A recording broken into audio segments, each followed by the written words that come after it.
Friends, ஜப்பான்ல ஒரு island இருக்கு. அதோட பேர் ஒகினாவா. இங்க வாழுற மக்கள் 100 வருஷத்தோட அதிகமா உயிரோட இருக்காங்க. இங்க 80-90 வயசுல இருக்கிற மக்கள் கூட தினம் காலையில ரொம்ப சந்தோஷமா எழுந்து அவங்களோட வேலைகளை செய்யறாங்க. இவங்க சாகுற வரைக்கும் ரிட்டையர் ஆகுறதும் கிடையாது. அதாவது இந்த முழு உலகத்துல நீண்ட ஆயுளோட ரொம்ப சந்தோஷமா ஜப்பான்ல ஒகினாவா இந்த தீவுல இருக்கிற மக்கள் வாழுறாங்க. ஏன்னா இந்த மக்கள் ஒரு ஃபார்முலா யூஸ் பண்ணி அவங்களோட லைஃப வாழ்றாங்க. அதன் பேர் தான் இக்கிகாய். அதாவது அவங்க வாழ்வின் காரணம். ஜப்பானீஸ் மக்கள் இதை நம்புறாங்க. நீங்க இந்த உலகத்துல எதனா ஒரு பர்பஸ்க்காக தான் பிறந்திருக்கீங்களா, அண்ட் அந்த பர்பஸ் தான் உங்களோட இக்கிகாய். நீங்க உங்களோட இக்கிகாய், அதாவது உங்களோட பர்பஸ் பிரகாரம் இல்லாம எதனா ஒரு வேலை செஞ்சீங்கன்னா உங்களுக்கு அதுல சந்தோஷம் கிடைக்கிறது இல்ல. நீங்க எப்பவுமே ஸ்ட்ரெஸ்ஸோட வாழ்வீங்க. அண்ட் உங்களோட பிரெயினோ சிந்தனையோ அந்த பிரச்சனையை ஹேண்டில் பண்ணதுலயே ரொம்ப கஷ்டப்பட்டு இருக்கோம். ஆனா நல்ல விஷயம் என்னன்னு பாத்தீங்கன்னா, இந்த உலகத்துல இருக்கிற எந்த மக்களா இருந்தாலும் இந்த ஜப்பானீஸ் ஃபார்முலாவை யூஸ் பண்ணி அவங்களோட இக்கிகாய், அதாவது உங்களோட லைஃப் பர்பஸை நீங்க கண்டுபிடிக்கலாம். நீங்க உங்களோட காலேஜ் படிச்சு முடிச்சிட்டு நீங்க வெளியே வேலை செய்ய போகும்போது இப்ப நீங்க ஒரு பெரிய டிசிஷன் எடுக்க வேண்டியது இருக்கும். இப்போ உங்களோட லைஃப்ல நீங்க என்ன பண்ணுவீங்க அப்படின்னு. இந்த டிசிஷன் எடுக்கிறது ரொம்பவே முக்கியமானது. ஏன்னா உங்க வாழ்க்கையோட ரொம்ப மேக்ஸிமம் டைம் நீங்க உங்களோட வேலையில தான் செலவு பண்ணுவீங்க. இதனாலதான் சில பேர் சொல்லுவாங்க, உனக்கு எந்த வேலை செய்ய பிடிக்குமோ நீ அந்த வேலையை செய்ய அப்படின்னு. இன்னும் சில பேர் சொல்லுவாங்க, உனக்கு எந்த விஷயம் ரொம்ப நல்லா வருமோ நீ அந்த விஷயத்தை செய்யன்னு. இன்னும் சில பேர் சொல்லுவாங்க, நீ இந்த மாதிரியான வேலை செய், எதுல இருந்து உனக்கு நிறைய பணம் கிடைக்குமோ. இல்ல சில பேர் இந்த மாதிரி சொல்லுவாங்க, கண்ணா நீ இந்த மாதிரியான வேலை செய், இதனால உலகமே மாற்ற அடையும், உலகத்துக்கே பிரயோஜனமாகப்படும். இங்க ப்ராப்ளம் என்னன்னா, நம்மள இந்த 4 ஆப்ஷன்ல இருந்து எதுனா ஒன்னதான் சூஸ் பண்ணணும் அப்படின்னு நம்மளுக்கு சொல்லுவாங்க.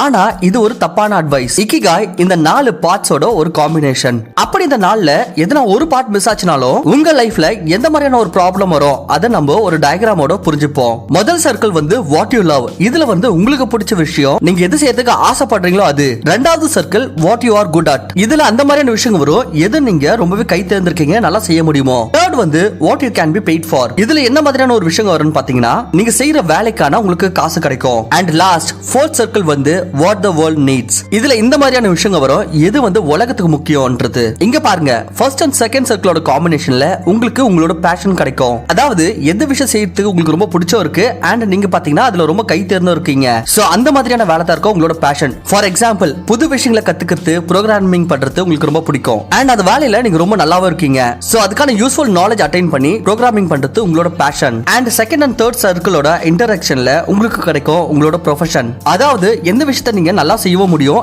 அண்ட் அதனால உங்களுக்கு காசும் கிடைக்கும். சோ அந்த வேலை உங்களோட ப்ரொஃபஷன் ஆயிடும். ஃபார் எக்ஸாம்பிள், நீங்க ஒரு புது விஷயத்தை கத்துக்கிட்டு நீங்க ஒரு ஆப் டெவலப் பண்ணிட்டீங்க, இதனால உங்களுக்கு கொஞ்சம் காசும் கிடைக்குது. சோ இந்த வேலை பாத்தீங்கன்னா இது உங்களோட ப்ரொஃபஷன் ஆயிடுச்சு. தேர்ட் அண்ட் ஃபோர்த் சர்க்கிளோட காம்பினேஷன்ல உங்களுக்கு உங்களோட வொகேஷன் கிடைக்கும். அதாவது நீங்க இந்த வேலை செய்யறதுனால உங்களுக்கு காசும் கிடைக்கும், இந்த வேலை உலகத்துக்கும் தேவைப்படுது.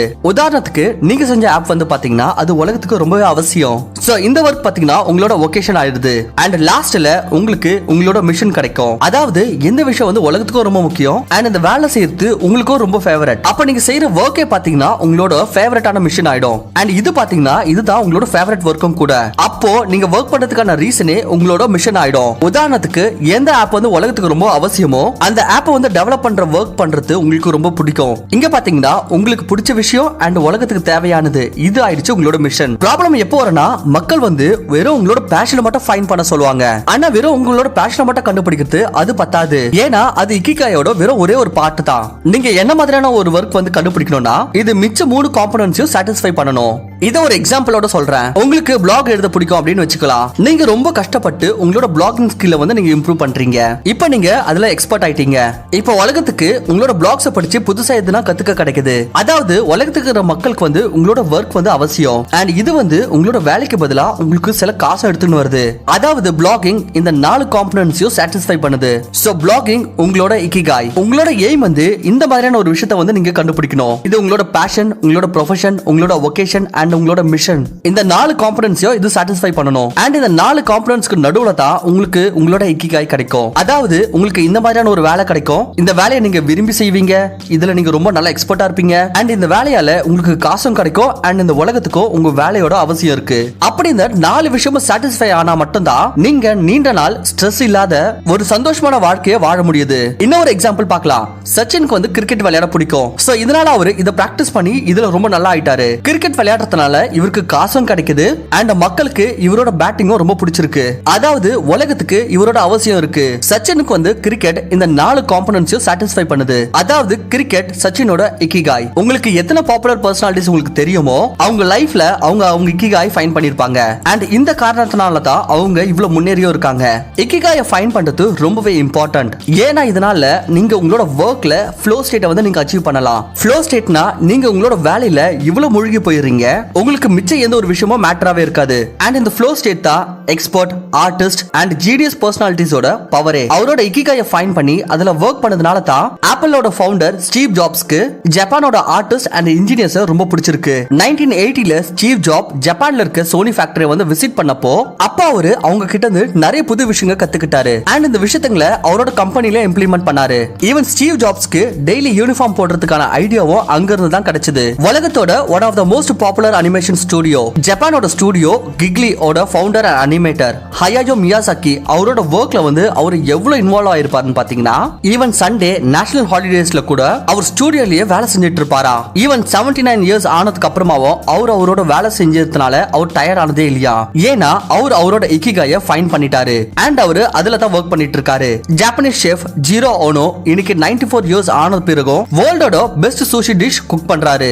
ஏன்னா சூஷி குக் பண்றது அவரோட இக்கிகாய். உங்களோட இக்கிகாயை ஃபைண்ட் பண்ணி அதுல ஒர்க் பண்றதுனால நீங்க ஒரு இர்ரீப்ளேசபிள் லெவலை அச்சீவ் பண்ணிடுவீங்க. ஈவன் டெக்னாலஜி கூட உங்களை ரீப்ளேஸ் பண்ண முடியாம போயிடும். இதுக்கு பெஸ்ட் எக்ஸாம்பிள் தான் மார்க் கோர்ட். இவர் ரோல்ஸ் ராய்ஸோட ஒரு கோச்லேண்ட் பெயிண்டர். உலகத்தோட one of the most expensive காரான ரோல்ஸ் ராய்ஸோட அது மேல வர லைன்ஸ் அவரோட கையாலே வரைகிறாரு. அண்ட் இது ரொம்பவே ரேர் ஸ்கில்லும் கூட. அண்ட் இவரை இனி வரைக்கும் யாருமே ரீப்ளேஸ் பண்ணவே முடியல. உங்களுக்கு திடீர்னு உங்களோட இக்கிகாய் கிடைச்சிடாது. உங்களோட இன்ட்யூஷன் அதாவது உங்களோட உள் மனசு அண்ட் உங்களோட கியூரியாசிட்டி தான் உங்களோட இக்கிகாயை ஃபைண்ட் பண்றதுல ஹெல்ப் பண்ணும். இதுக்காக நீங்க வித்தியாசமான விஷயத்தை நீங்க ட்ரை பண்ண வேண்டியதா இருக்கும். அண்ட் இதுல இருந்து கேள்விங்க கேட்டு நீங்க அதுல இருந்து புரிஞ்சுக்கணும். அண்ட் உங்களுக்கு உங்களோட இக்கிகாய் கிடைச்ச உடனே உங்களுக்கு ஆட்டோமேட்டிக்காவே தெரிஞ்சிடும் எனக்கு இந்த விஷயம் தான் தேவை அப்படின்னு. இந்த விஷயம் எல்லாமே ஹெக்டர் கார்சியா அண்ட் பிரான்ஸ் மில்லரோட புக் இக்கிகாய் இதுல இருந்து தான் கத்துக்கிட்டேன். இந்த புக்ல ஒக்கினாமா மக்கள் அண்ட் இன்னும் சில அற்புதமான விஷயங்களை பத்தி எழுதியிருக்காங்க. அப்படி நீங்க இந்த புக்கை வந்து படிக்கணும்னு இஷ்டப்பட்டீங்கன்னா இந்த புக்கோட லிங்க் நான் டிஸ்கிரிப்ஷன்ல கொடுக்குறேன். அண்ட் இது மாதிரியான இன்னும் அமேசிங் வீடியோஸை பார்க்கறதுக்கு நம்மளோட சேனல் நீங்க மறக்காம சப்ஸ்கிரைப் பண்ணுங்க.